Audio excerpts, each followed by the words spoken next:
Hey there, my name's Nina Miller. I'm a designer and a student of design here at ASU.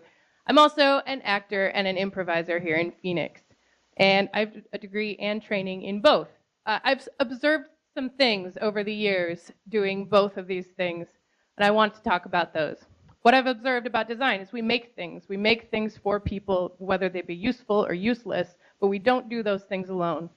What improvisers do, wait for it, they make things up.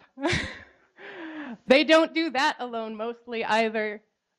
They are writers, actors, directors of everything they do on stage on the fly, which is what I'm doing right now. Every conversation you've had is an improvised conversation.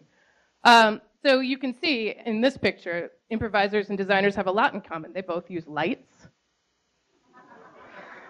But they also, the principles of good improv, I think, also apply to good collaboration. You can discover more about a person in an hour of play than in a year of conversation. If you've ever played a video game with someone or hung out with someone in a really playful way, you learn a lot about them incidentally.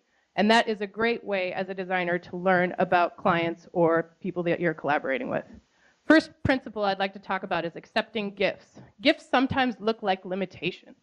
Whether they're branding guidelines, technical limitations, sometimes they seem frustrating.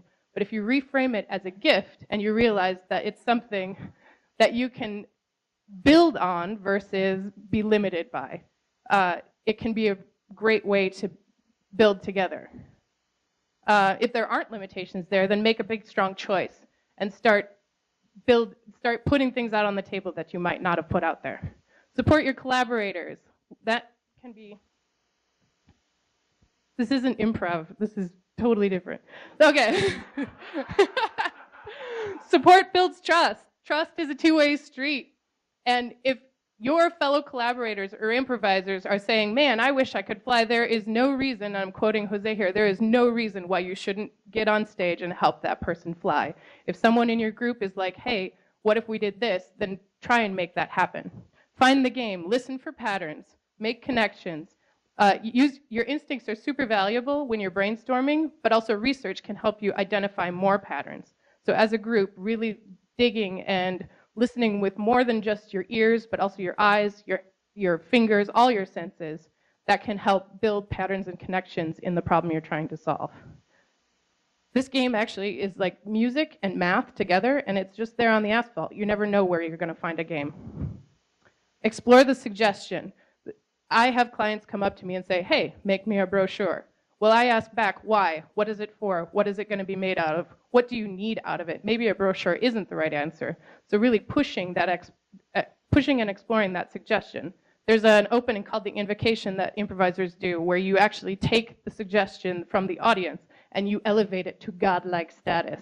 And you come up with crazy things out of things like cornucopia, which is what my troupe here is invocating in this slide here. So really pushing that suggestion, building on it.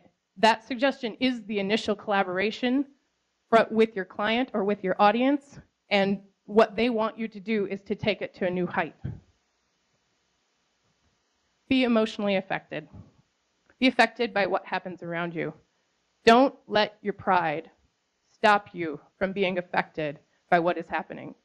You need to be open emotionally to be a good designer, because what you are making and what you are building as an improviser, designer, whatever you're doing, is going to affect the users emotionally. So you need to be affected by it. And do it because you love it. If you are not invested in a project, why should we be? Why should we be invested in whatever you make or whatever you're solving if you can't love it? If you're involved in a project that you don't love, my suggestion is to let it go, because someone else probably loves it more than you do. If you can get everybody in your group to be this invested in your problem that you're solving, then you've got a great thing. You've got a great scene, and you've got a lot going for you. Here's some resources that you can go to. I'm actually doing my thesis on this, comparing the two of them. The Torch Theater is where I learn improv. Design is where I learn design. Improv Resource Center has a lot. This is my favorite quote from Del Close. This journey is not about you, it's about everyone around you. Every product you make, every space you design, every vote you cast is an ongoing collaboration with the community, and you need to do it with care. Thank you.